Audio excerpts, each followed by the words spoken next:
again, I'd like to welcome everyone and thank you all for taking part in our AGM and RepSpark education series. RepSpark is a gold level vendor partner and sponsor of the AGM. I'd also like to welcome AGM vendor partner LinkSoul, who is joining in the presentation today. I'm excited to see on here today as many from the company side as the club side of the golf industry joining us. For those maybe not so familiar with the AGM is an international association dedicated to strengthening golf merchandising profession and the industry through our educational platforms. These offerings would not happen without the support of our vendor partners like RepSpark and LinkSoul.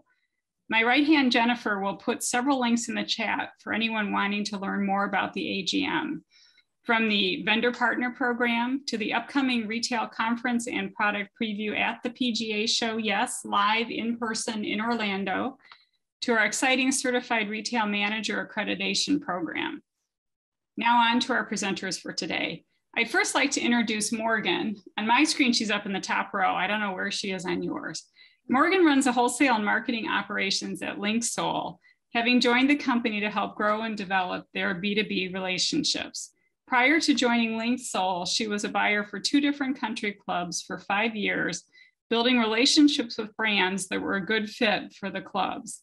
Based on that experience, she's seen how many brands have grown their B2B business and facilitated a personalized experience for buyers through using these B2B platforms. LinkSoul, as I mentioned, is also a member of the AGM and a huge fan of RepSpark. And also with us is Megan, the co-founder and president of RepSpark, a leading B2B platform for the wholesale e-commerce connecting buyers and brands. RepSpark is a vendor partner for the AGM and also a supporter of the PGA. Megan and Morgan, the floor is yours. Perfect. Thank you, Tracy, so much. I'm going to share my screen here. We have a couple slides.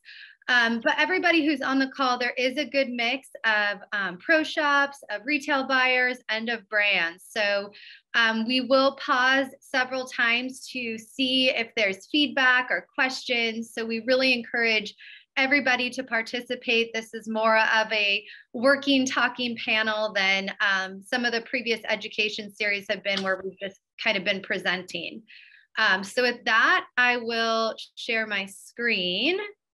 And hopefully this will work, and we can make this a presentation. Give me one sec here. All right, well, perfect. So let's hop right into education series number 3. We already introduced Morgan and myself on the panel, and then Tracy, of course, will be moderating and asking questions and picking up questions from the chat as well. We're going to talk through some ways that brands and sales teams can be empowering retailers for success, really looking at ways for education, collaboration, and advice. Really focusing on how B2B can help all sides, all parties involved here, visualize their buys. And again, we'll be pausing and asking questions. So please make this an interactive panel. Morgan's already been introduced, but LinkSoul as a brand has been in the golf area for a very long time. It originates from the term link soul, and it's an expression of the connection we found through years of playing golf. So if you haven't heard of LinkSoul, look them up. They are a very great brand. Well, let's move into empowering retailers for success. So what are some tips for a successful season? And I will be asking Morgan as well as other people on the call. What kind of value are retailers expecting now from your brand? What kinds of support do the retailers need from the reps? As we know, things are changing so much now moving towards digital.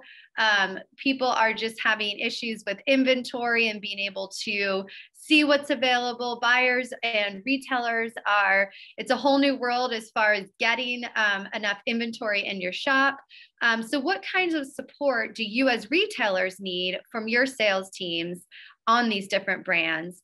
And how can reps ensure successful seasons for your retailers? And not just the reps, but a lot of times it's the brand managers, the merchandising teams, et cetera. So as we move through at once holiday season right now into pre-book season, whether you're going to be on site at trade shows or virtually involved with trade shows, we really need to be asking how we as brands and facilitators of digital platforms and sales teams can be making sure that our retailers are successful. So I'm going to turn it over to you, Morgan. What are some things that LinkSoul is doing to make sure that the retailers and those buyers are having a successful season? Thank you, Megan.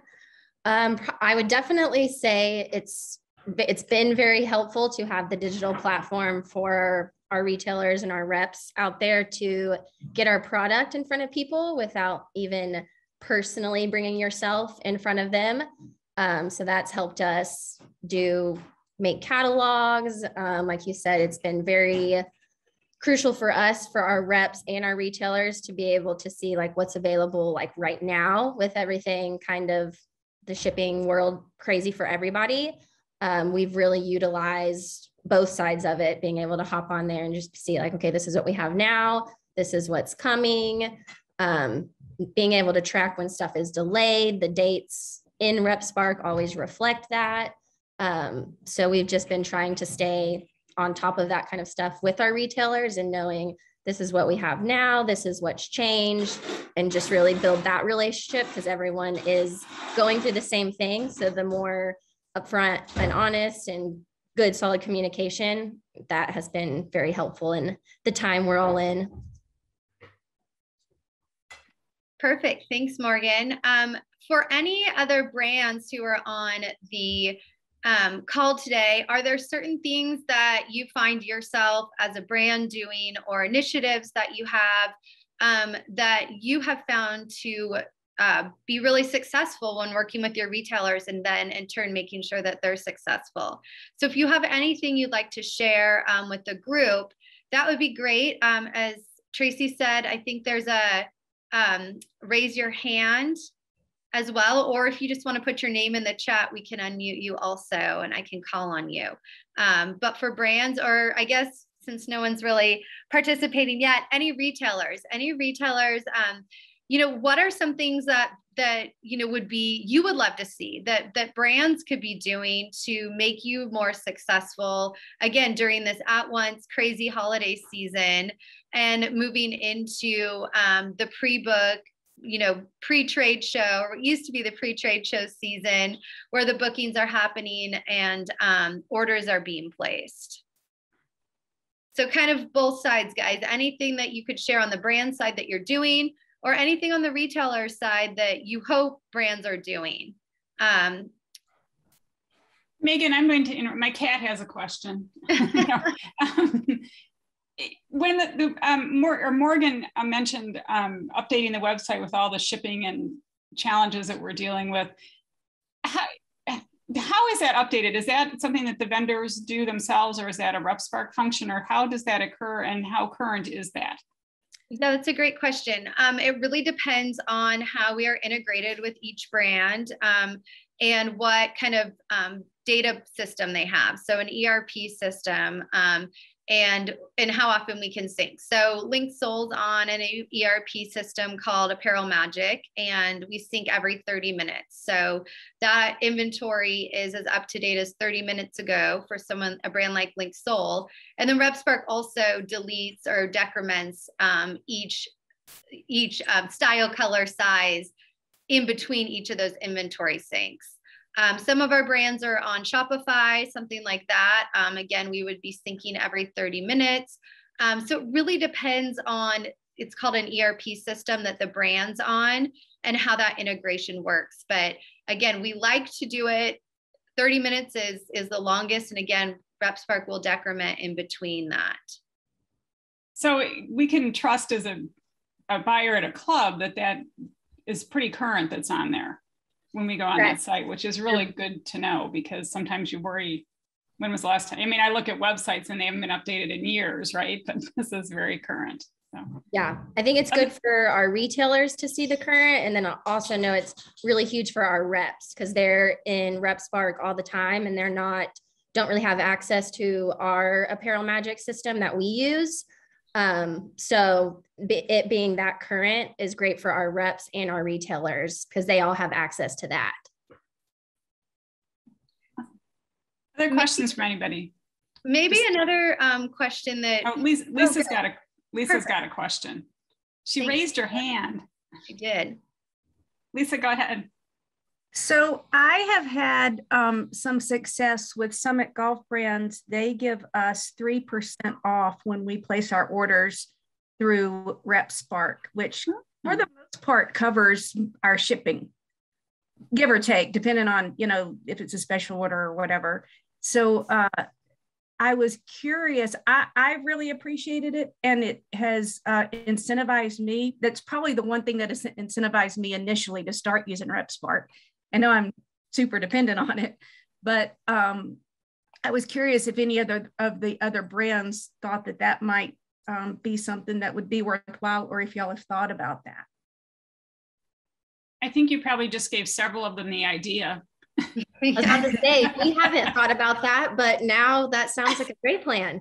Yeah, so they give 3% off if you go on and do it yourself, and obviously, you know, that is worthwhile for them as well. Absolutely. We do. It's 50-50, us like struggling to get our brands to like use our B2B, because we've had accounts obviously for a long time, even before we started using RepSpark. So some people don't want to get on board with it and they like talking with their rep. So we have been trying to come up with ways to incentivize people to use it. So I appreciate that. I can say from experience, once we get used to it, I've gotten to the point where I don't even, you know, I can just go on and do it without even talking to anybody. And it's just so much easier than going back and forth with the email. Absolutely. Absolutely. Yeah, and then for any, I'm going to pipe in for a minute too. And then Lisa, you did a perfect segue into my next question, but for any of you retailers or, you know, pro shops that are buying with a certain brand on RepSpark, there is that community piece where you can go in and request access to the other brands. I think there's like 40 or 50 golf brands now specifically that you can be requesting access and have that one login and kind of be toggling between the different brands that you stock within your pro shops, just making hopefully your life even easier than it was. So if you do have questions about that, you know, again, just kind of put your name in the chat and we can send you more information there. But, you know, another question I had was, you know, retailers, besides Lisa, that was a perfect segue, like I said, what are some of the best relationships that you have as retailers with some of your brands or your sales teams? And what made those relationships be so great? Obviously, successful, unique, great selling product is one thing, but besides the product, are there any that come to mind that, you know, particularly stand out? And why do they stand out? And it might be great tips for, like we said, about half the listeners here are brands that, you know, would love to hear what make other brands so special.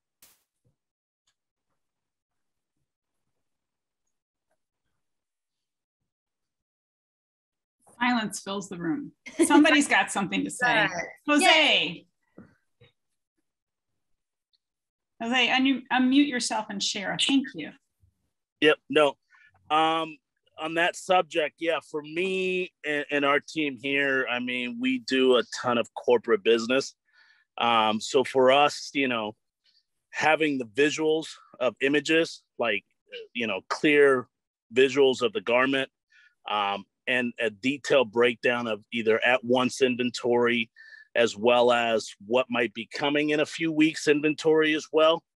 I've come to find that that's definitely a benefit and ease, because again, I mean, we may be working with a corporate client that might not be coming for another 2-3 months, but you know, when I look through some of these B2B sites that some of our vendors and partners have, some have that option that will tell you, here's what we have in stock, here's when the next wave of inventory is coming. So for me and my team, we find that to be of value, because even though the product might not be available for at once, However, if the group's coming in 3-4 months, then we at least can offer them something that's coming up new. And that helps us immensely with being able to pre-book it, making sure that we can get it, and then have it on time for the group's arrival. For those corporate accounts, are you customizing and adding logos to most of those items as well? Yes. Yeah. I mean, I would say 95% plus of corporate groups that we host at our facility is dual logo merchandise. So not only with our club's logo, but also their company logo as well. That's great. Thanks for sharing. Is there anyone else who has, a particular brand or sales team member, something comes to mind, or a particular aspect of ordering that, just really tends to make you successful? And then anything else that you could share from the retail side?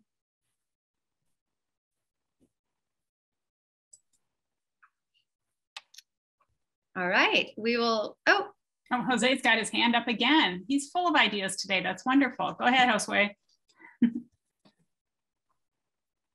You're muted though. Sorry, I'll touch on that item or that subject while we're on it. Yes, we do, those partners of ours that do provide artworks proof with the actual logos on the garment, as a CAD, as a visual, those are definitely of value. It makes the approval process and ordering process much more effective and efficient than when you're having to deal with some sort of CAD that really doesn't illustrate the corporate logos and colors and the right coloring guidelines that they may have. So for us, there are a few that we've noticed out there that do provide that service of, once you've selected the garment, you provide them the logo, they'll send you, CADs with the actual logos, images on them. And I'm not talking like an embroidered example. I'm talking just more of a CAD image of it that, makes it easier for the client to see the logo placement and what it would look like, which saves a lot of time and money sometimes being spent on trying to get physical samples of logos for the client to approve and then get the order finalized. So I think that's another added feature that, again, on some of these B2B sites, I think are value.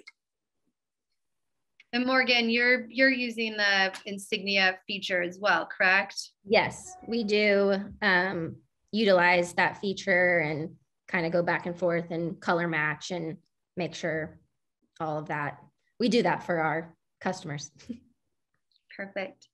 Megan, can you maybe explain that a little bit more for people that might not have been on the first two of these to understand what that is? Yeah, sure. So if you are ordering from RepSpark and a brand like LinkSoul has, we call it our big Insignia.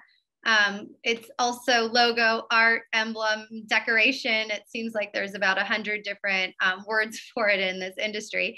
But essentially, as a buyer or a sales team member is going through and placing the order, once they select that customer and the product, the applicable logos for that customer will be displayed to choose from. And sometimes a brand will actually upload logos that could be chosen by any customer, like an American flag or a Ryder Cup logo or something like that. And then they could go ahead and choose their color options. So whether it's matching or club colors, some brands allow the buyers and retailers to actually put in notes for exact colors that they would like to have, as well as placement locations. So, if you choose a vest, the left sleeve wouldn't be available, etc. So placement, location, and then notes. And some brands have also allowed the capability to upload new logos through the site as well, so that when that order is received by a brand like LinkSoul, they at least have all the information as well as any upcharge that's associated with that logo right on that order. So it's very easy to make one of these CADs if needed to go back and forth and see exactly what that looks like. And if a CAD's not needed, it's just kind of a standard order with the club logo. All of that information is captured and received at order entry, as well as confirmed by the person who's ordering that that's exactly what they want. Here's what the upcharge is going to be. So again, it it's not just shoved into one line of, you know, here's everything. It's very clear on a step-by-step process how those logos are added. Thanks. Other questions from anyone or comments? Things that you like, that you find with it? I have a question regarding the logos are on RepSpark, but they actually don't show on the product as you create it. Is that correct?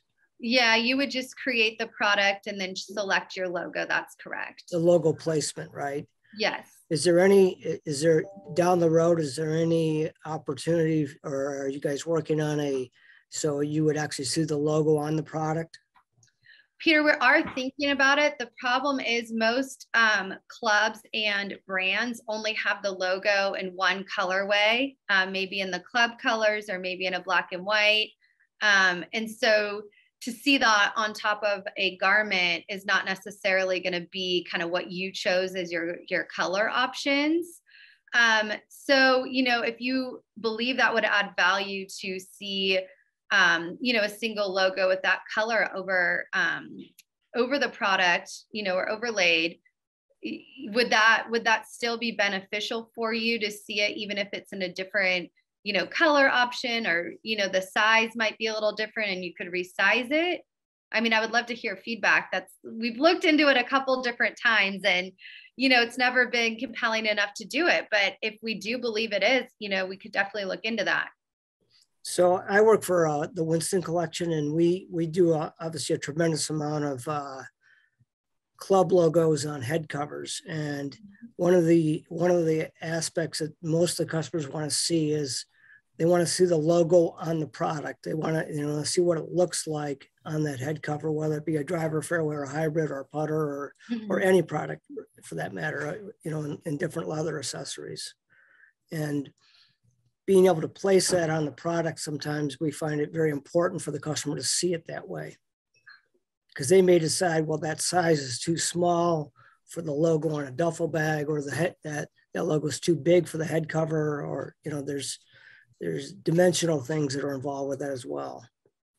Yeah, and I think that's where you know, you just kind of come to a stopping point of what you can do, because like you said, you know, the logo image that we may have, how does that match up with the dimensions? Because you might put that same logo on different sizes.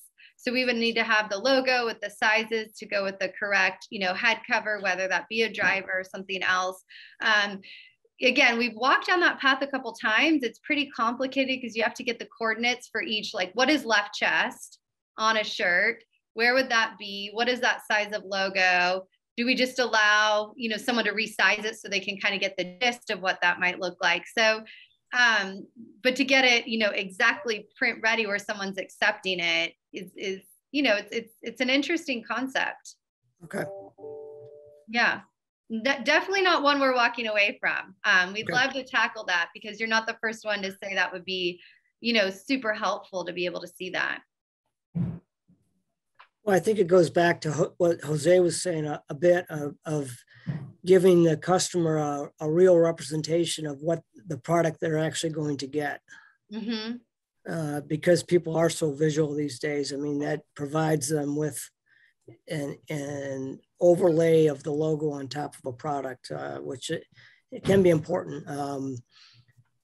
You know, for especially maybe not as important for the retailer buying from the vendor, but maybe for the corporate customer or a retail customer that is not as in tune to looking at those types of things as often.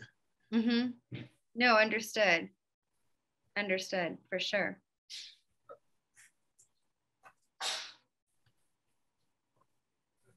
Anybody else with questions? I'll do, this is Eric with RepSpark. I guess it's okay to ask questions to the buyers? Yeah, absolutely. I'm really curious how you identify, how new brands are identified. So if you have a merchandise shop and you have shelf space available, or you want to replace something or try something new, how do you discover new brands? how do you look for new brands? I love this question, Eric. Am I going to pick on who's been? Oh, I could pick on Josue again. Who's been? How about Wendy? How about you tackle that question? I'm just picking on people I know on here. You're muted, Wendy, though. Somebody, Asa just typed in PGA show. Go ahead, Wendy.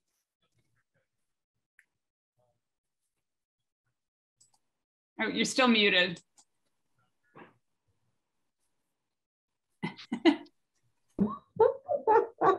He's laughing at me. Okay, here I am. Hello, everyone. I am still getting a lot used to this RepSpark. So I'm not sure how to answer that. And if you could just repeat it one more time, because so he's wondering how you go about finding new lines if you're looking for a new company. I actually, with RepSpark, because y'all said there's all these vendors listed, I actually found some through RepSpark, but AGM, I get it through AGM. Sometimes the reps just contact me. And also, I guess a list came out for who's going to be at the show in Florida. So I'll hunt those down, ones I'm not familiar with. But I believe I actually saw some new ones through RepSpark that I wasn't familiar with. So, and I'm still learning RepSpark. So, and then someone contacted me, which I thought was great because I think it was Balin Key that contacted me. I found them that way. Great. Yeah, and the AGM has some I want to try. I want to see about the 7 diamonds. I found that through AGM. And swing control, I found them at the show one year. Great. All right. How about L'Oreal from PGA? How do you go about finding new lines? Hello. How are you? Good. I'm sorry, can you repeat the question? How do you go about finding new lines if you're looking for something new and different? Well, I have reps that reach out to me, send me samples, and then I will check them out. Like we just brought in Anderson Ord. We got a couple new lines, but what I've always liked in the past is going to the show and walking around, especially going to the new vendor section where there are new products. So I do like to look there, but unless a customer comes and asks me about a brand or a rep comes to me, then I don't really go hunting, looking. Right. And Sean, okay, thank you, because that ties right into what Sean typed in the chat. So Sean, share a little bit more about that for everyone. Well, through the years, during my time at Harbor Point, which again, I'm a small market, Northern Michigan facility, I've had members from other parts of the country bring lines to my attention. Many moons ago, it was Walter Genuine Shoes. Most recently, Renwick, which I don't know if anybody knows Renwick, but it's a ladies' shirt company, kind of a cap sleeve. They're great. I mean, I brought them in. After they recommend them, I do a little bit of research on my own, but I brought them in and sold them out like crazy, and actually had reordered towards the end of the fall. So through the years, I've had great fortune. My members kind of traverse across the country, and so they find things that they like at their golf shops, and they bring them to me. Great. Oh, okay. All right. I'm going to jump over to Tori, who just typed in there, which is a great point. So if you'd share that out loud. Yeah, hi everybody, this is Tori. I just started at Tequesta in June, and I created an Instagram account for our golf shop. We have a younger membership who's very social media active. So anything that comes in that's new, I post into the stories, and it drives a lot of traffic that day. People come in and they say, hey, I saw this on Instagram, I want to buy it. But what I do for finding new things is I follow other golf shops, and I'm always looking for new ideas. And like yesterday, I saw another golf shop had a t-shirt design. So I sent it to Imperial and I said, hey, I want to copy this. I'm going to do something really similar with these changes. And I know that sounds crazy, but that's a lot of the times how I get new ideas, is seeing what other people are doing.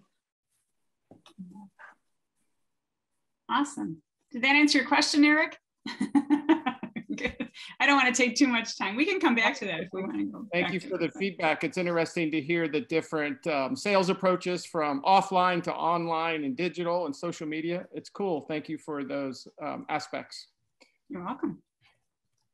Yeah, so that kind of leads right to our next piece as we talk through, new brands and a lot of, you said that it was either member driven or sales reps reaching out to you, sales team members reaching out to you, sending you samples, sending you product. So, next we want to kind of talk about, what the important role of the sales team and the sales reps for the retailers. And as brands, we need to really be thinking about, are we maximizing the relationships that we have with these brands?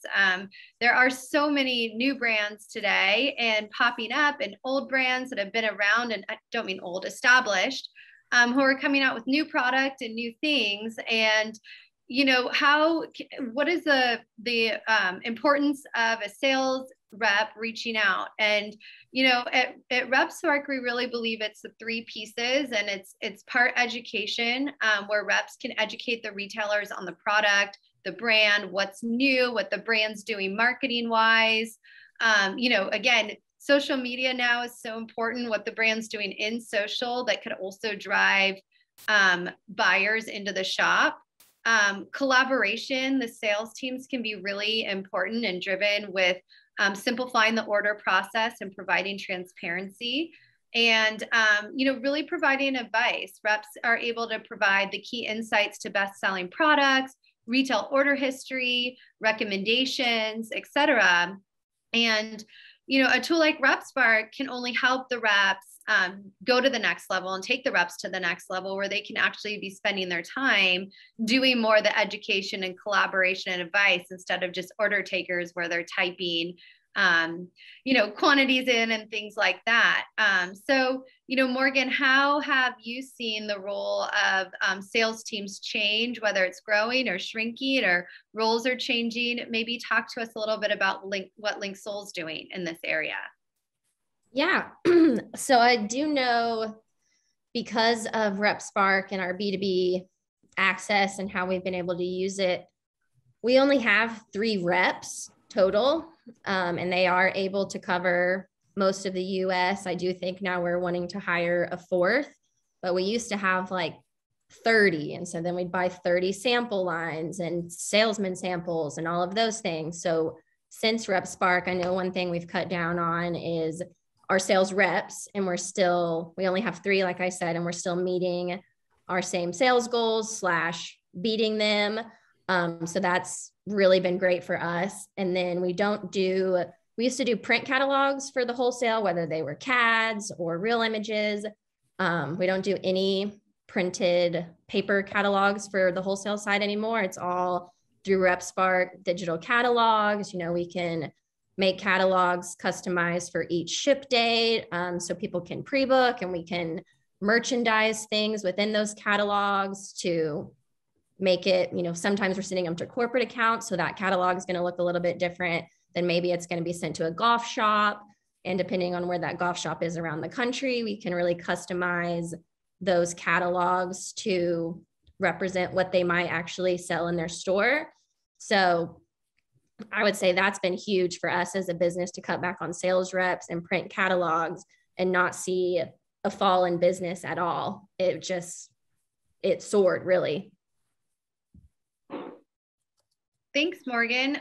For retailers out there, are you still seeing the importance of sales reps and, getting reps to kind of, like I said, go to that next level, not necessarily eliminating them, but maybe, some examples of reps that have been on the forefront of education and collaboration and advice, rather than just kind of coming in to take an order, which with the digital platforms available today, that can almost be done on your own. So are there any examples or advice even that you have for some of the brands that are on the call of, what you guys are looking for in a sales team interacting with you? Go ahead, Lisa. But you need to unmute. I would say most of us would agree that just a nice person and having somebody you enjoy interacting with, because if we have two brands that are equal, we're going to choose, and we can only bring one into our shop. We're going to choose the one that has the sales rep that we most enjoy working with.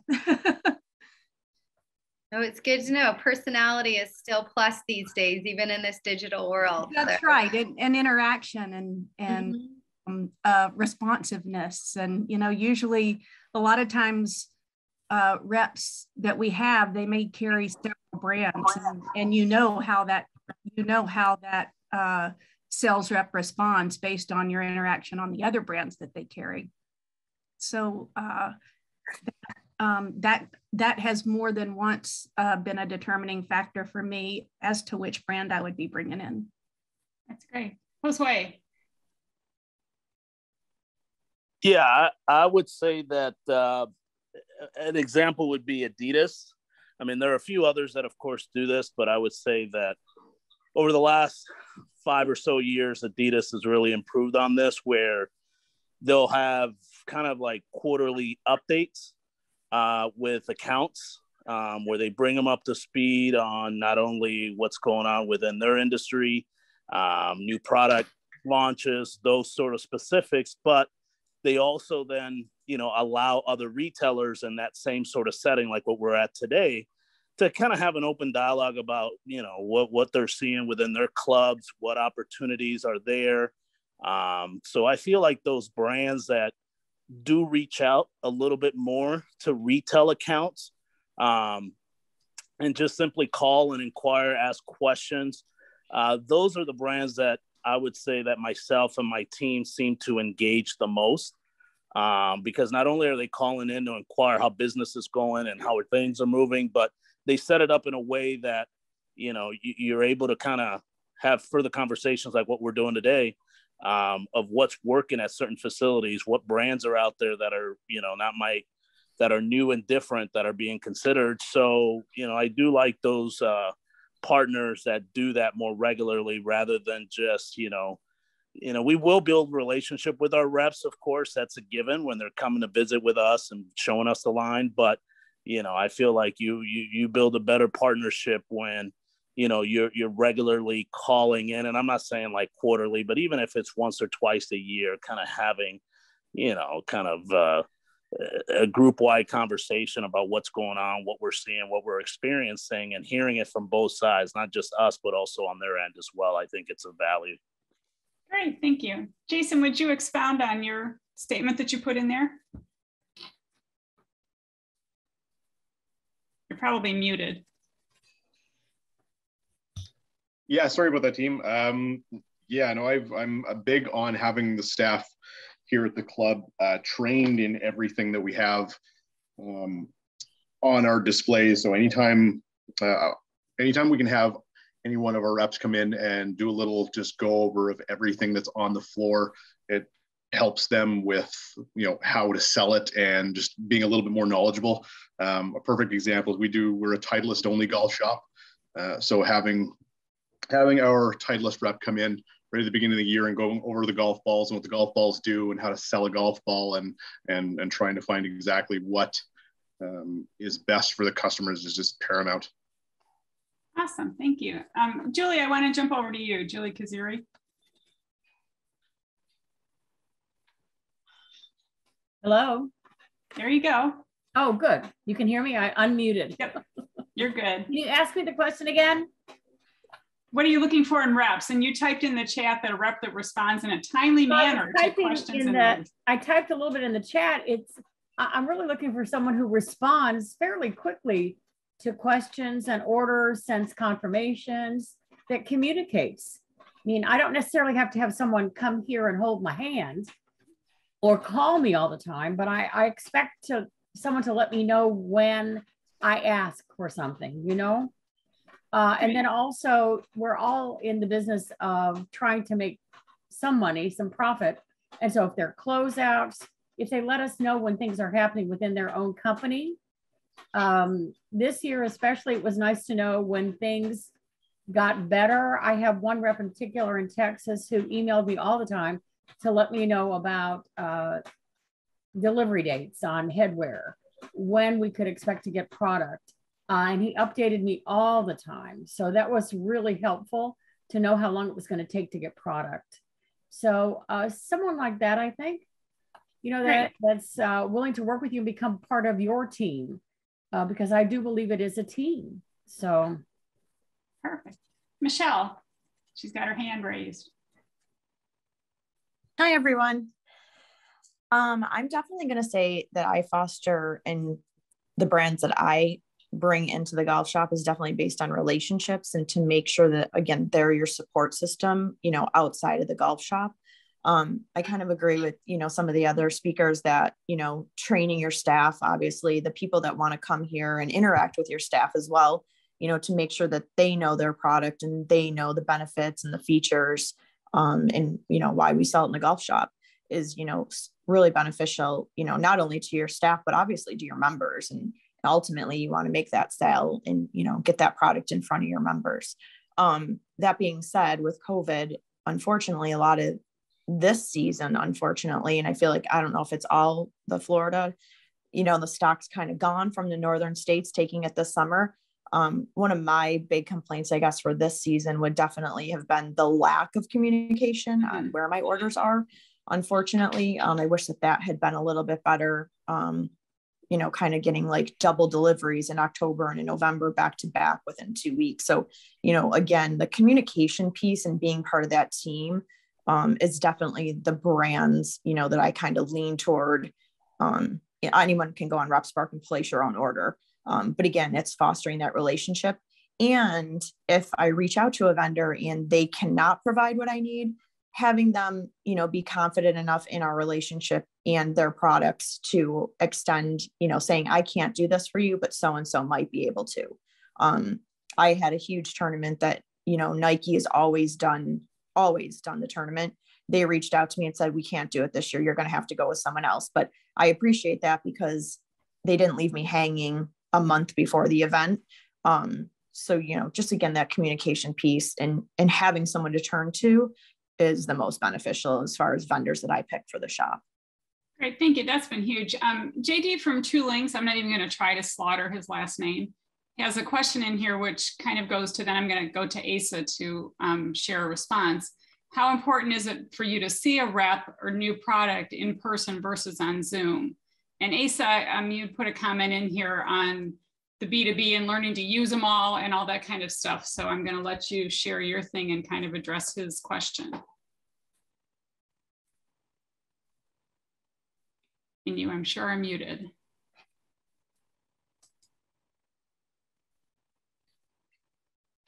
Okay, we're not hearing you, Asa. Are you?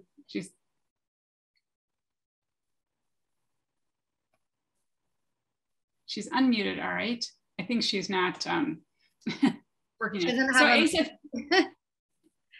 Asa had put in here that she agrees that reps are incredibly important, but as brands go more digital, it can be difficult for us buyers to navigate and keep up with the different B2B sites. So reps that know those, the reps learn one platform, but the companies ask us to learn one for each company we buy from, which there's several out there. So that is a big concern. Peter, thank you for your comment back to all the buyers about communication. It just echoes all that. And then lastly, and then I'll give it back to you because I was going to ask this question, but Tori beat me to it. Combination of a sales rep and inside sales rep from a company who work together. When sales reps on the road, I know I can call the inside rep. So Tori, would you talk to how important that inside sales rep is as well, and sometimes maybe even a little bit more important and reachable than your outside sales rep? Yeah, for a lot of these, you know, companies that I work with, the sales rep's wonderful. I see them, you know, on a monthly, bi-monthly, whatever it is basis, but it's the inside sales rep because these sales reps are out visiting other clubs. They're busy. They have a lot going on. They can't always process a special order at a moment's notice. So having that one contact at the actual company. So I always email my inside sales rep and I copy my sales rep so they're in the loop. It's, to me, what makes the best relationships with companies is when I have that 1-2 punch because if one of them doesn't take care of it, I know the other one will. So for me, I can think of 10 companies that I have that relationship with, both the sales rep and the inside. And those are by far the easiest ones to work with and the ones that I prefer. Great. And the inside, Megan, and RepSpark, you can set it up to email both inside and outside sales rep? As far as the order confirmation? Yeah. Yeah, to actually place orders through it. Yeah, so that would be more, Tracy, more orders as they're placed going to the golf clubs or the retailers. But it can also be set up to notify a sales rep if they wanted to do that, or an internal sales team as well. But that's more on order confirmations. And something I think is really important that's been a theme throughout is, you know, really good communication and correct information and being honest, and, you know, just the importance of giving your sales team that information as well, so that they can share it with their clubs and retailers. I mean, there's nothing worse than a retailer asking a question and the sales rep not having the proper, correct information, whether it be inventory or colorways or size runs and things like that. So just making sure if the buyer doesn't want to do it on their own, making sure that the sales reps have access to that accurate, timely information as well. So, you know, it's not 4 emails later, 4 phone calls later to get the answer. Right. Back to the question on Zoom or in person, Debbie Schatzer mentioned in here that if it's company she's done business with before and knows the product, she's okay with Zoom, but a new company, I want to see it in person. And then Jason mentioned if it's quite important to him to be in person, he'd rather be face-to-face. So kind of a mixed bag there, but I think Debbie's probably got the best thing. If it's something you know, you're okay, maybe more okay with Zoom than a brand new LAN, because you want to feel it, and that's one thing you can't do with Zoom. And I think, Tracy, to just kind of move to our last piece is, you know, being able to visualize that line and that buy if you can't be in person. You know, having that opportunity to see it merchandised together. You know, obviously, if you can be there in person and see it and feel it, that's the best way. But sometimes there's not that opportunity or not that time as often as you would want. And, you know, really being able to visualize a buy with the different delivery dates, or, you know, samples are always the best, but if you can't share them, being able to have some sort of video where you can see what that product looks like, you know, as somebody's moving, or being able to see an up close image of a swatch of a product, and also being able to see how a rep or a brand would merchandise products together, so you can see if there's gaps in your colorways and things like that if you don't have those samples. You know, again, going back to the educating, collaborating, and guiding. So I'm going to turn it back to Morgan and, you know, see if there's tips and tricks that LinkSoul can share of how you're using some of the visual buys through the B2B. Morgan, you're muted. Thank you. Yeah, before I jumped into that, I did want to touch on something we did add to kind of piggyback on what you guys were saying of the inside sales team being important just as much as the outside sales team. When we do get a new account brought on, our reps do introduce them to myself and Andrew, which is kind of their inside support. And they let them know I can do inside support of like marketing images. We share all of our marketing and brand images that you see on any platform with any of our accounts. And we do that through RepSpark in the marketing section. And then Andrew is our inside like order person. So we do always make sure our accounts have 3 contacts, the rep and 2 inside people, so that they know whether it's a B2B question, an order question, they have multiple people that they can contact. And I felt like that's helped people use our B2B, because I kind of walk them through how to set it up instead of the rep having to do that. Our inside person helps them like get set up with the B2B, teach them how to use it, whether it's special orders or tracking or invoices, just giving them the power to try to navigate that stuff. When they can't get in touch with the rep, they can use RepSpark as a tool, or they could go to either Andrew or myself internally. So we did implement that not that long ago, and it's been really helpful. So I wanted to share that piece of it.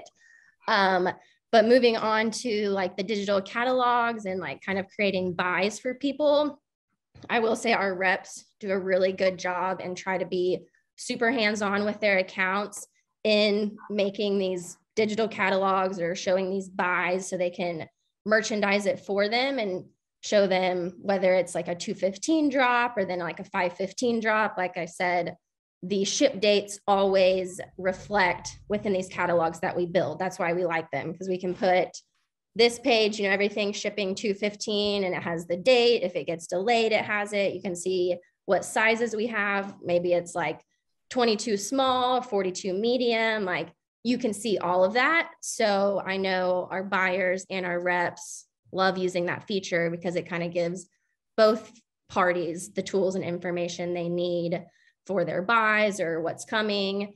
And then I know another one of things that our reps really implemented is helping clubs with like replan. They'll kind of keep track and check in on them like once an order comes and a couple weeks go by, like, what's selling through, what can we like switch out, what, you have this coming, do we need to move the date? Helping accounts with that kind of stuff has been super helpful as well.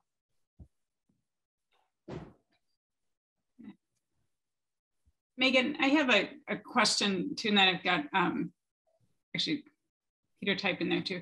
If a buyer is having questions or challenges using a particular company's RepSpark, who's their best bet to contact for help? This is came up at Thanksgiving at my house from a golf pro that was here, and his frustration with the company's RepSpark, and that they'd search the catalog and they're looking for a particular score and they get 80 different SKUs. And, and he said, who can fix that for me? And I said, I don't know, but I'll ask. Yeah, I mean, sometimes it's how a brand has set up the catalog or set up their products. So definitely reaching out to a sales rep is a really good idea, whoever their rep is. Because maybe it's set up a bit differently, and that usually will make it up the chain. So if that retailer reaches out, and it's not like a technical problem that we're talking about. Right. It's just it's a user needs to know how to do it better problem. Yeah. Or so, and that way, because brands do set it up a little bit differently sometimes, and just maybe making a specific catalog or assortment that only has skorts would be super helpful. And it's pretty easy for a brand to do something like that and then share it with that buyer. Morgan, I don't know if you want to add to that, but. Yeah, no, it's super easy to do that kind of stuff. And that's also why we kind of implemented, like, my role is everyone that has issues with their B2B, they know that they come to me, and their rep communicates, like, throughout the day, if you're trying to use the B2B, Morgan's your go-to. And I respond very quickly to emails. Like, I actually had one this morning. We changed some of our sales reps in like our Apparel Magic system, and it didn't like right away reflect into RepSpark. So when he went to log in, it was saying his profile was like inactive. And so he emailed me, I logged in, like fixed it, and then he was able to log right back in. And so he didn't contact his rep at all for that. Some reps within different companies are definitely trained on how to do that.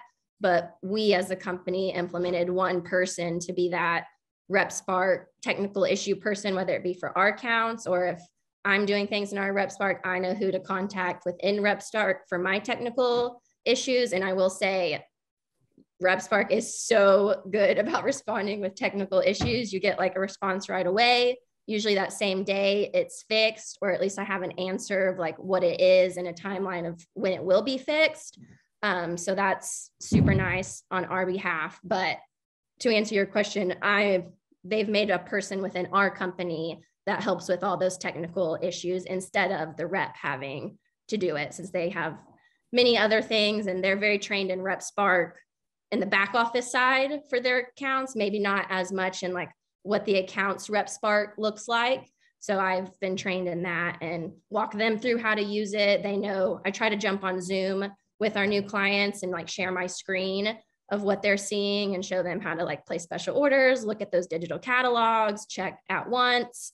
And it probably is, your person probably, the golf pro that was at your house maybe didn't know the user also can set filters. Like, yes, the company sets it up a certain way, and that might be why it's happening, but he also has the power to kind of create some filters on his side that would maybe eliminate that stuff, but it does depend how the company kind of sets it up in the back office. Great. Well, that helped a lot. Thank you. Yeah, so, you know, the last piece that we had is just kind of opening it up to, which we've kind of been doing throughout, but, you know, not really a driven agenda here. And I'm not sure how much time, Tracy, I'm not even sure how long this was supposed to go, but, you know, brands, do you have questions for retailers on their expectations as we get to the end of the year? Or, you know, retailers, do you have questions or thoughts that you'd like to share? Like we said, it's about half and half how many brands and retailers are on here that you'd like to share. So, you know, again, kind of open forum at this point. If there's another topic that would like to be discussed, that would be great. So this was to go till 3, but it's welcome to go longer. If you'd like to stay on and have questions, please feel free. If not, thank you very much for joining us. We have a few people that had other commitments that had to run already. So anybody that's got a question, you can just unmute yourself and shout it out. Or type it in. Question for people if they want to answer it. I guess it obviously would be for retailers, but how often do you utilize, or do you like seeing like email blasts to like you as a buyer about the wholesale business of like sales or like what's going on? Like, do you utilize emails like that from companies, or are they annoying, or what would you like to see and stuff like that? Good question. I could probably say this time of year when the PGA show is coming, emails get amazingly annoying because there's so many, but you know, you pick and choose. I think it goes to the communication piece, right? And I'll let some of the merchandisers that get a lot more of those than I ever do, but it goes to the communication piece. And if it's important communication, it's always welcome in that. And, you know, people determine what's good or not. Anybody else want to chime in on that?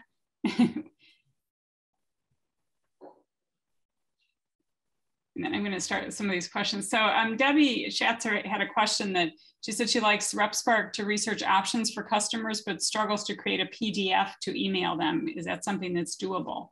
Yes, Debbie, I'll send you a quick video on that. I don't have like a demo site up and ready to go, but for sure I can share it with you, Tracy and AGM team, if you guys want to make that available as well. Yeah, I was gonna say that might be something that everybody on the call would like to see. So if you'd send that over to Jennifer.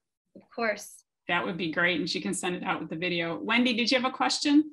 Yeah, I tried to send that hand. I am a mess today. The RepSpark, like I said, I'm still getting used to it. And somebody had put in there, you know, it's a great tool to show to customers. How do you go about to like, or do you even train your staff? Like my shop staff works like 1 day a week. I have like a handful of part-timers. But how can you utilize it so the whole staff could use it? Because it's a good tool, especially for the customers. But how would you like go about that, or do you want to go about that? Because I'm not here all the time. I guess when I was a buyer in a country club, I did train our 2 like part-time staffers when I wasn't there to use our RepSpark.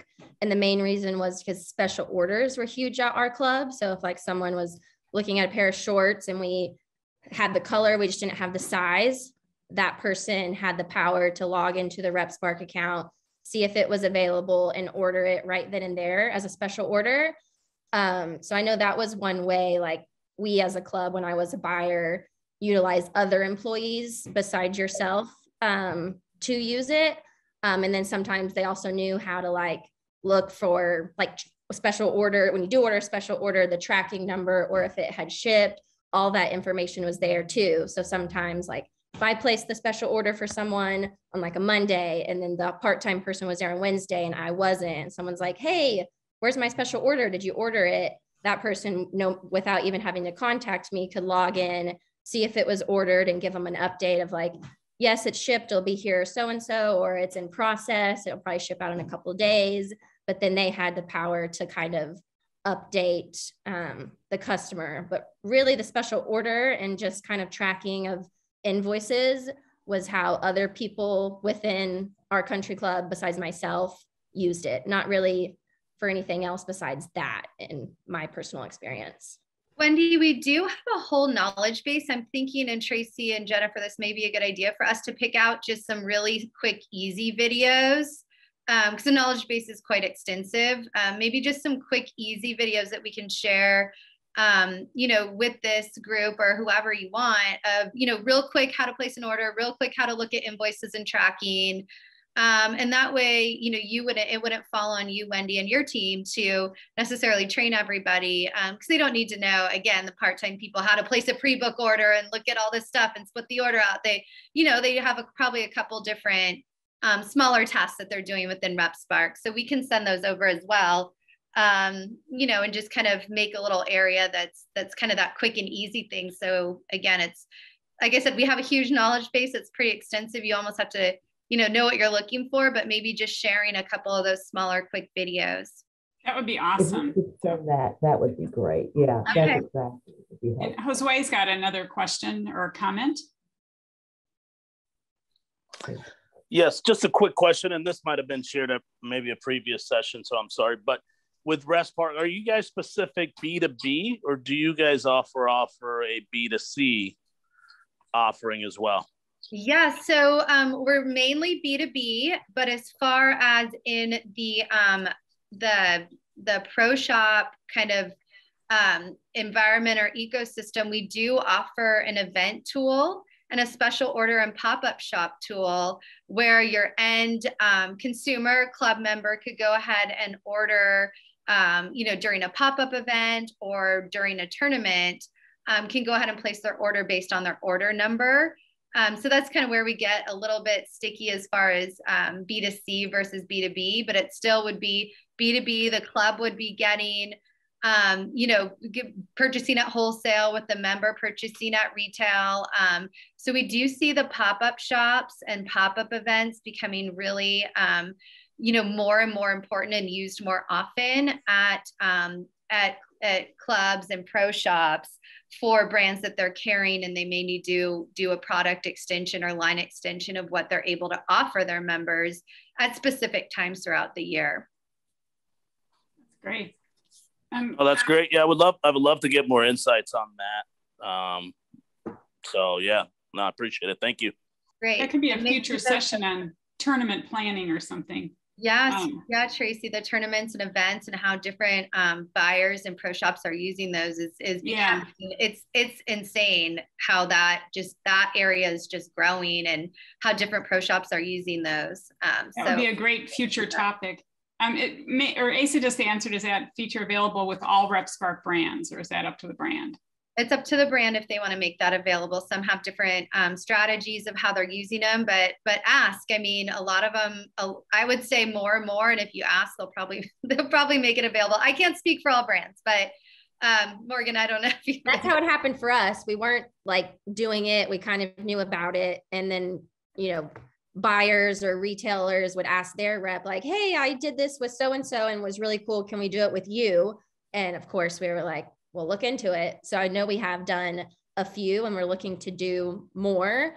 But yes, that was how it brought up to us, as someone was like, "Hey, can you do this?" And we were like, we'll look into it. And it was worth it. It was great. Great. Another question in the chat, Christian from JDX asked if the buyers like to use the community feature to find new brands. And if so, what things have grabbed your attention, or what things have helped grab your attention? That's a relatively new feature. So has anybody used that's on here? It is relatively new, and just on the RepSpark side, it is new. We're seeing, I think we had over 500 requests last month of access requests, whether it was new brands or, maybe they were carrying LinkSoul already in the pro shop, but weren't necessarily using RepSpark to order. So just last month, we had a great number of access requests, and we're going to be building out new features with that, Tracy, too, where you as buyers will be able to see recommendations and recommended products, or, things like that. So that should grow and grow. But thank you, Christian. Yes, sorry to open it up to everybody else. is anybody using the community feature or, needs more information on that? Debbie said she was. So Debbie, would you share a little bit? You're probably muted. Oh, she doesn't have no one has a microphone. So she said she used the community feature. It was fun to see what brands are there, but several are still pending.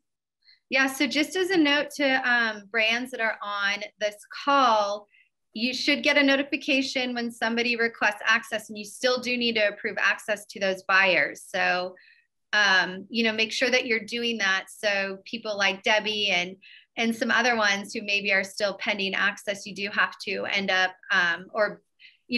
accept that access request and go ahead and set those buyers up. So again, we wanted to give the brand the ultimate control of who was, purchasing through RepSpark, but so the brand, it's on you to kind of approve them.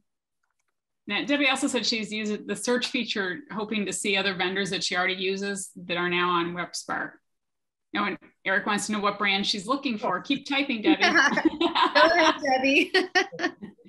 Kristen said that it sounds like these brands just have to stay on top of it for their accounts. Yeah. Yeah, you should have one. It's pretty cool. I mean, we see who's getting searched for too. So it's kind of fun information too. Yeah. How do you access communities? So you can access community through any one of the brands that you work with. You just request access to one of them, and then you have access to all of them. We should be rolling out in the next 2 or 3 weeks. You can just request access through RepSpark, and we can make sure that you are actually a valid vendor or pro shop, that you actually exist. We can then grant access. And then again, you would still request access to the different brands. So just because you're in the community, the brands still have that ultimate decision of, yes, we want you ordering through the platform and seeing our inventory and things like that. But it has been super exciting, and we're definitely seeing it take off with access requests and, information. And I would say apparel is our #1 searched product category. So for brands on here, if you haven't filled out your profile, apparel and golf is the #1 vertical we're seeing searched. So it's pretty exciting. Can you search by if they have stock available to ship to me today? No, but that would be an awesome feature. Ideas on this would be great too. This is, I don't want to say a baby product. It's been in the works for a long time, but the launching and releasing it in the stages is it's becoming a really exciting part of RepSpark. So, again, anything that you want to share as a retailer that would make that better for you, easier for you, more interactive for you, what you would like to see, would be great to hear, whether it's coming today or, as you start thinking about it and moving into the community. Now, are you able to see how many buyers are using the search and buy function on their own? Yes, Ooh. we are. And it's growing and growing. It is exciting. I feel like once a buyer kind of looks for a brand one time, then they come back and they're like, now they're searching for a new accessory brand or a new footwear brand or, things like that. It's really fun, and it's gaining a lot of traction. And like we said, where the next step of that is going to be recommendations and, kind of a trending now area where you as a buyer could see different brands that are trending and things like that. I think we created the search for True. It would be withstand the elements, a waterproof knit golf shoe. So that's a waterproof knit shoe. Is that what JT would want? Yeah. Who loves that? Funny. Lisa asked a question. I don't know, Megan, if we got that one. How do you access community? Maybe, Lisa, are you logging in from a brand URL or from our app URL? Because there is a different way to get the full community. I'm already in and already use, I have several brands. So I've been finding them through that search bar in the top left. I thought community meant there was something like a community page or something, but I'm good, I'm in. Oh, thanks. I know it's on our URL now on our homepage when you sign in. That way it shows you all the brands as in the what we call the community. Yeah. That's pretty cool. That was session 2. So we'll do an events one next. Yeah. Peter, go ahead. As a vendor, do you have analytics and they can look at who's visiting and how often and those types of things? Yes. Okay.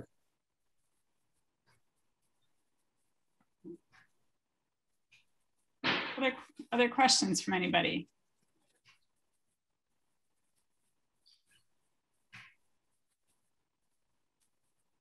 Can a catalog be preloaded with a suggested order to send to an account? Yes, the catalog can, oh, go ahead, Morgan. I don't want to sell it. You say what you guys are doing. Oh, yes. And you can make a catalog with anything in RepSpark, customize it to however you want, make it very specified or everything. You can preload it with anything you want and then send them a link. And whenever, like, because you can do a PDF, but those aren't like live. So when you send the link of that suggested preloaded account, they can click, once they see the item they want, they can see there's this many smalls, this many mediums, this one is when it ships and when it's available. They have all the information. And if they are set up on the B2B within that catalog that you created, they can go ahead and buy whatever they want within it and add it to their cart.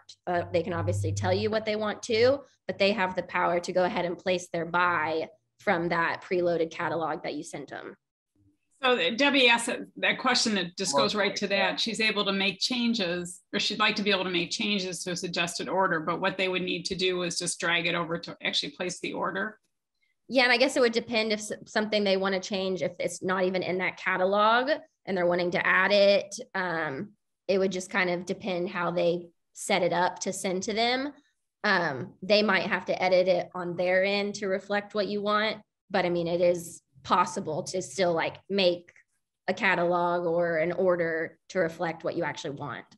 Yeah, and Debbie, if whoever you're talking about, you could send, I was just gonna say, they could create a draft or a suggested draft order, and you should be able to make changes to that. You should be able to log in and make changes as long as it's still on draft status. And I can't think of a brand that's turned that off, but if you wanna share again separately, we can ask them why they turned that off. I can't think of one off the top of my head that wouldn't let you make changes. So, again, I don't know anybody who would do that, but you should be able to make changes to any draft order. Yeah, perfect. She's going to do a lot of talking after this. Yeah, there are some benefits that I know sales reps and buyers like when you're sharing a catalog versus sharing an order. In the catalog, you can add your favorites. So if you're not there in person, you can do it online. You can click your favorites, add comments, say, let me know when this is back in stock. So there's some interactive capabilities when sharing a RepSpark catalog, different than sharing an order in a cart. Both are very good tools, but the catalog has some additional features. Yeah, the reason I was asking that is some of our sales team was looking to use this kind of as a way for them to reach out to existing accounts to kind of get them introduced to RepSpark. So it would be almost like to say like, hey, instead of just sending our order form like we standard would, we'd be like, hey, here's what the order would look like, but put into that catalog form. So it's a little more appealing to look at. Yeah, you know, during COVID, I talked to a sunglass company, and they had opened 30 new accounts without even visiting them, just by putting together a suggested order, like you said, making a really pretty catalog cover that was, you know, custom to that brand. And then they could just click in and place that order for that first time. So. And 100%, I know that's all our sales rep did and do, or why they use RepSpark themselves, is to create those catalogs, and they put our lifestyle branded images in those mixed in with the product. So they're super presentable and seem very catchy, and like you want all of it. So I know that's been super helpful for all of our reps. And you can do those at the, you know, merchandise management level, where you're creating catalogs and, you know, your reps are sharing those. Or we do have a lot of brands like LinkSoul that, you know, provide the imagery that they want the reps to use, but allow the reps then to create those custom assortments with the cover for that specific buyer. You know, a buyer in Florida is going to be very different from a buyer maybe in Minnesota and what they're buying at that certain time of the year. So to create that custom curated assortment with a beautiful catalog cover is nice. they're spending the time thinking about you.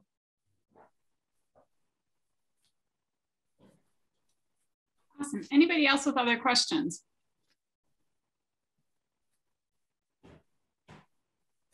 Silence fills the room. Go ahead, Can I Peter. ask a question? How many retailers are here right now?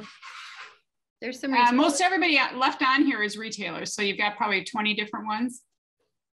So if we're a vendor considering RepSpark, and not to put the RepSpark people on the spot, but I'm assuming most of you are in favor of that, and it's been a good tool. Peter, I'm just kidding. Go ahead. Everyone can answer. Everyone unmute yourself at once and just say yes. And just yell, yes. 1, 2, 3. Peter, I would say based on the number of people we've had attend these seminars that they've done, people love it and want to know how to use it more. So it's a matter of once the system's in place, it's just a matter of educating the people that are executing for the vendor on RepSpark. Right. And I think, you know, from a buyer's perspective too, the sales reps have to kind of sell it to them. And I know in my area in Florida, some do a really great job at that and others complain, but they always, you know what I mean? But that's just the business we're in. But the sales reps kind of are your intermediary almost with the buyers, because they're the ones encouraging them to get on. And like Megan said, and Morgan as well, once a buyer gets on and looks at one company, they're looking for other companies on there that they like the tool. So they want to be able to use it for a lot of companies.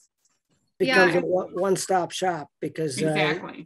It's the ease of use and you know, the efficiency of using it, I would assume.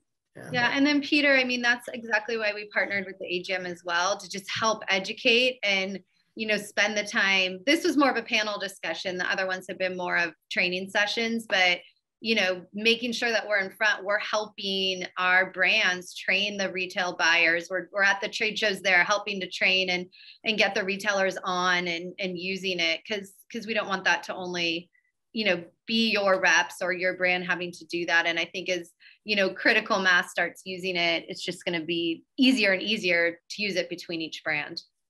And Peter, I'll add to that and say, when I was a buyer and I used RepSpark for a couple of my brands, and then other brands used a different B2B software. And even when I was on the buyer side, RepSpark was my favorite just because it seemed to be more user-friendly or upfront. The other ones kind of were very confusing. And I like to think myself pretty techie and can figure that stuff out. And then being on the other side of now having RepSpark, I will say, I got frustrated with some brands because their RepSpark B2B was better, that like there was one was great and the next one was not. And so or as helpful, and usually it was image based. So like if a company uses RepSpark and they don't keep their images updated and that kind of thing, it's not as much of a helpful tool. But if someone is really managing your RepSpark, keeping it up to date and using it truly for all of its capabilities, it's really great. But on the buyer side, I did see some brands that didn't utilize it as much as they could. And then I was like, oh, well, that's why I didn't like that experience as much as so-and-so's that used RepSpark. It's all how you kind of manage it in the back office. Yeah, I mean, obviously, in my former life, not obviously, but in my former life, I was at Carl's Golfland, and we used B2B sites all the time from an efficiency standpoint. And some were not as good as others. Some were very poor, in fact, or not, you know, not even functional for what our purposes were. But, you know, in your comparison, RepSpark is as good as or far better than many of those. In my opinion, yes. And we as a company have tried to search for other ones, or like we've kind of even done trainings to give them a go. And there's always been one or two things that like it doesn't do and RepSpark does, or it's like, okay, maybe that one does this, but this one actually is more beneficial for our business. So we have even searched out, and at least currently for us, it's not worth it to change or try anything new. And we do think it's at least the best out there. And we've even been contacted by some of our sister companies that want to add it now too, because their buyers or retailers are like, why aren't you guys on RepSpark? I use it for all my other brands. You guys need to get with it. So I do think it's growing, and the more people and brands and businesses that use it, the buyers and retailers out there will become more aware how to use it, and it won't be as much of a learning curve. Okay, thank you. Yeah. I think the buyers are talking about it a bit more too. I mean, in a great part because of the sessions that we've been doing through the AGM, and you hear it in conversation at the local shows. It was talked about a lot, so that's getting it out there too. So kind of to add into this, for all of you on the retail side, when you were first getting going, was there a learning curve? And then if there was there anything that kind of helped that to kind of mitigate the issue and make it easier to digest?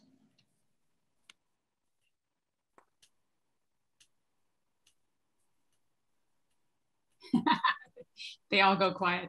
There's been so many people on these sessions that I think there was a learning curve, but I think people feel probably more comfortable, the ones that have participated in these, you know, definitely.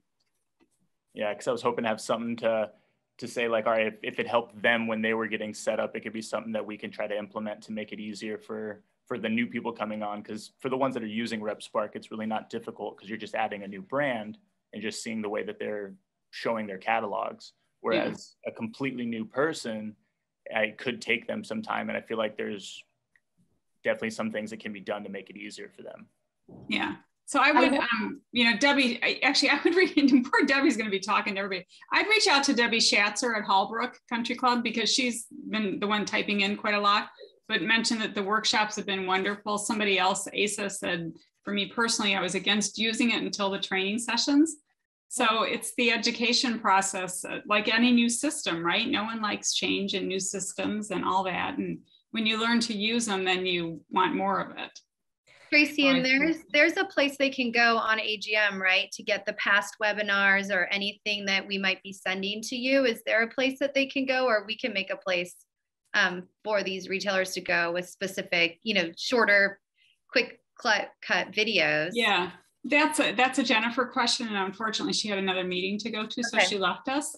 I know that there is. Jennifer and I are working together to give snippets of these webinar pieces for you guys to watch. And just to answer your question, Christian, we have customers of ours that create like email sequences and personalized videos to walk their buyers through. Like they are interacting like, hey, we're this ABC company, and you know, this is how you place an order. And like they customize their own tools to showcase, and that's been really successful for them. But yes, Jennifer and I are working together to have snippets to share on the AGM site and the RepSpark site as well. So I will also share that information with the team at the AGM, and so you guys can have access to it. I know the videos will be sent, the chat of this, or the recording of this will be sent to everybody that registered and then is on the AGM YouTube channel, which members have access to. Yeah. Which would mean, of course, our vendor partners as well. Yep. Hey, Tracy, it's Jennifer. I just wanted to add, I'm sort of new to RepSpark. I've used it with about 3 of my brands, and I really enjoy using it. I didn't have training, so I sort of just learned it on my own. But I will say, you know, some people are reluctant because it takes away a little bit of a personal touch from actually seeing your sales rep or being with them when you write the order. But if the sales rep knows how to use it and knows how to use it correctly, it can actually add to the personal touch. And I'll just use LinkSoul as an example.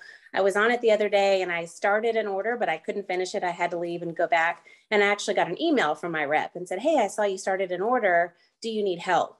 And that to me was really personal, a really good way to use it from the rep side, as well as just from the company standpoint. Jennifer, can I ask you who the rep was so we can get Michael. Okay, good. Yeah. Yes, great.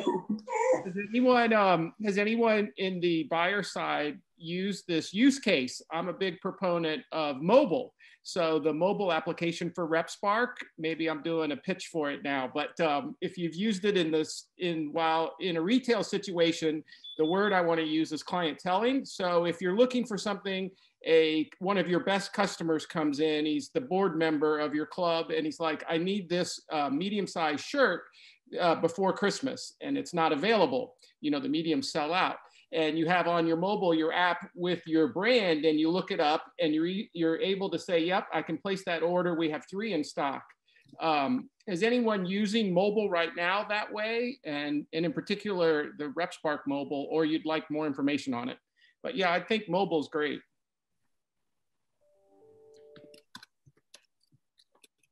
Debbie tried but had trouble, so she would like more information on it. So can you include that in our videos? Absolutely. That could be another topic altogether. Downloading it now. Lisa's downloading it now. Oh, okay, love great. it. I'm sorry. Morgan's email in the chat. Because you guys can continue too. I thank you so much, Tracy and everybody. I'm so sorry. I need to jump for a 12:30 meeting, but continue if you want. Eric and Susan are here on the RepSpark side and can continue any conversation. And Morgan, obviously on the brand side, can continue any conversations that you guys need. Thank you so much, Megan, for doing this for us again, and enjoy your next meeting. Thank you. Bye. Oh, okay. Yeah, some of those questions, I've used the mobile application in the field, and I think we've improved some of the stability issues with it, with syncing the files, because it was originally built as an offline application, meaning it downloads the entire inventory onto the phone. So yeah, switching back and forth, if you're not updating your synchronization, yes, it can get out of sync then, but that's why some of them download and sync in seconds, and some of the brands it takes minutes. And we're working on ways to simplify that by only taking a snapshot of the data, not as much data as it's loading right now. So yeah, the performance will get better, and I used it that way. And I also talked to someone at the show, they want to have scanning capabilities in it, which I think is really cool. That would come later. That would be on the future list that Peter was talking about with embroidery. So that would be on that list. Love to use it that way. Slow and load and a bit cumbersome. Okay. Yes, the load time, that's what I was referring to with the syncing, depending on which brand and how it was set up. So we are addressing that as well. Yeah, so I'm really excited that you guys had so much value from the past couple of webinars, and we want to continue this education session. So I'll work with Jennifer to send out some questions to see what you guys would like to hear more of. I definitely wrote down about event microsites and pop-up events, and I definitely want to say a special thank you so much to Morgan and the team at LinkSoul for joining today and answering our questions. I appreciate your time, this extra time, and all of you guys for staying extra. So thank you so much. And that is our webinar for today. All righty, guys. Thanks, everyone. Have great holidays. And we'll see you all in person at the PGA show. Yes. All righty, everybody take care. Thank you all for the invite. Have a good day. Thanks.